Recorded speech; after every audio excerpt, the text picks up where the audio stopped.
What's going on, guys? Garrett here with Rast Group, back with another video today talking about belt kits and mounting blades on belt kits. So I apologize in advance of the camera angle.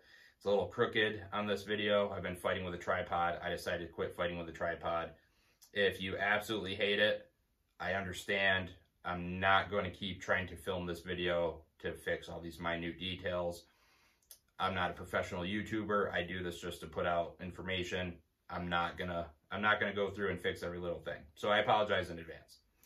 But today we're talking about belt kits, and more specifically blades on belt kits. So I originally started putting blades on belt kits after a good conversation with my friend Willie over at Tampa Firearm Solutions. Willie, if you're watching this, love you, brother. Hope you're doing well.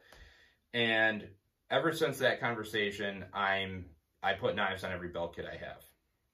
So before I get into the pros of this, I'm gonna premise that with whoever says don't bring a knife to a gunfight is an absolute idiot. They should probably go through some combatives training. They should probably understand that situations are fluid. A 40-meter engagement could end up in a 6-inch engagement, depending on what two free-thinking individuals do that have some type of survival mentality. It really depends. You never know. That's why it's good to set yourself up with options, which is exactly what my #1 pro is for adding a blade to a belt kit. So right here, this is my oldest belt kit that I've ran for a while. This is a Grago Skier UGF or UFG belt system. Absolutely awesome. And as you can see, right to the right of my buckle, I have a small fixed blade mounted. This happens to be a OKC Little Bird. Ontario Knife Company Little Bird is the name of this blade. Now, I have it set up in a way that I can draw either left or right-handed. If I were to draw with my left hand, this gives me what I believe is known as hammer grip. You knife fighting guys could 100% critique me. If I draw here, this gives me my scythe grip. So depending on the orientation of the handle and the blade, and which hand you're drawing with, it's going to depend on what grip you get. This is why training is so important, and people like, I believe is it Medusa Edge Weapon Defense and Libre Knife Fighting Guild, guys like that are putting out information on how to properly access, deploy, and use these types of tools. If you believe it's worth investing money into training with a firearm, you should probably take that plunge and invest a little bit of training into understanding knife offense and defense. But I digress. So that's how I set mine up. It gives me an option, right? It's a tertiary option where if this hand is occupied or this hand is occupied, I can still access a tool within close proximity to somebody and start making space to try to save my life. It also takes up what I consider to be dead space on a belt, or traditionally dead space. Most people I see running belts have their holster and really not much in front of it. This gives you an option. And it's the weight and the bulk is negligible. I think that something small like that, if you're just getting into it, I would start with something small like this, and see how you like it. If you absolutely hate it, then you got an extra knife laying around. So where can I throw this? I'll just drop this here. Done. So then we have options that are much bigger, right? Like I have this SHTF belt system here. I also put a knife on this one. I got to do some adjustments on this. That's why the buckle's all wonky and shit. But as you can see, I have a much bigger knife on here. This is a Civivi fixed blade. Only 60 to 70 bucks brand new, but this measures about 10 inches in overall length. I had to mess with the mounting a little bit to put a little bit of an angle. As you can see, it's a slight angle down. That goes with the contour of my hips and my thighs, and I believe that if you're gonna mount a larger fixed blade, that's the way to do it. So, like I said, I would start with something small, then you can maybe go up to something like this. I would not go any bigger than this. This is even a little bit, probably bigger than what I would say is, I guess, needed or reasonable, but it's doable if that's what you already have at home. You can definitely do it with a larger blade. Forgot what I was going to say. Sorry. I had something else I was going to say about this, but Yeah. So, not a bad option there. It'll come back to me. I'll leave this on the table for when I think about it. There we go. So, as you can see, that's how I set up most of my belt kits.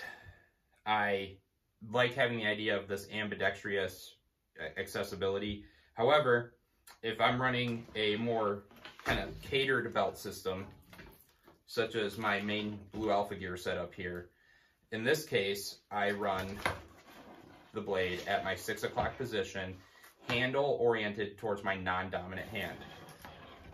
Some people will say, why? Well, it's pretty simple, right?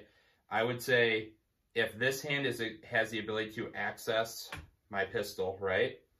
This hand, I would very much like to have an option of coming around and accessing a blade to then give my non-dominant side some sort of self-defense capability, right? I don't think that there's a lot of stock in the argument of blades just make another option on a belt for someone to take from you. And I think that's the biggest argument that I could fathom for not putting a blade on a belt system. And because the people that usually argue against it don't have much argument to begin with. Their biggest argument is, why would I bring a knife to a gunfight? Which we've already established. Big dumb. Makes no sense. So that being said, I don't think it's that detrimental, especially when you have a lot of people that run level 1 retention holsters on their belt systems anyway, because let's face it, Safariland is kind of pricey. If you don't got it like that, you don't got it like that. You buy what you can afford and you train with it, which I'm in full favor of, not knocking it. But people will run level 1 retention holsters, not blink and not bat an eye at it. Someone puts a mounted fixed blade on a belt system and people are automatically like, oh, that's there for someone to take it from you and stab you with it. Well, it's all within the context, right? That's why we don't advocate for, concealed carry to the 4 o'clock position or small of your back, forward of the hips, much like where this blade is. Now I have full control. My limbs can fold in to protect it. I can draw with either hand. Either hand can clamp down and protect it from getting taken. I don't think the security aspect is that so far gone that it doesn't make it worth carrying. I think it comes down to training, a little bit of wherewithal, and properly setting up your kit. So that's my opinion on the matter, guys. I think it's a good idea. I think you just got to take the time, make sure your shit is set up for you. And, I would, if you're going to do it, make sure you get some training, right? I did the Libre Knife Fighting Guild Program 1. I'm excited to do number 2. I'm excited to check out Medusa Edge Weapon Defense. All these things exist out there, guys. Take full benefit of it. Invest in yourself. Invest in your training. At the end of the day, as most good YouTubers say, which I am not, I'm just an instructor that puts out videos for funsies. Set your stuff up for you. Know your tools. Know what their capabilities are. If I was going to run this, this Glock 17, which is my Brownell's Comp 17 here, that I have been using in lieu of my 45 because the 45 is going to get some work done to it. Speaking of which, check out Brownell's, use code BOP at checkout, save 10% off orders 150 or more. Love those guys, always support them. Quit bopping. There we go. Every tool has its place, and it's on you to understand how that tool should be used, why you should have that tool, and what context you should be deploying that tool in. So that's what I got for you guys. I appreciate you stopping by. I know this video was maybe cool, maybe not, depending on where your head's at, but I appreciate you checking it out anyway. Check out the website, rasgrouptraining.com, Instagram page @_rasgroup, and until next time, my friends, you stay safe, stay trained, stay rad. I'll be back with the next one.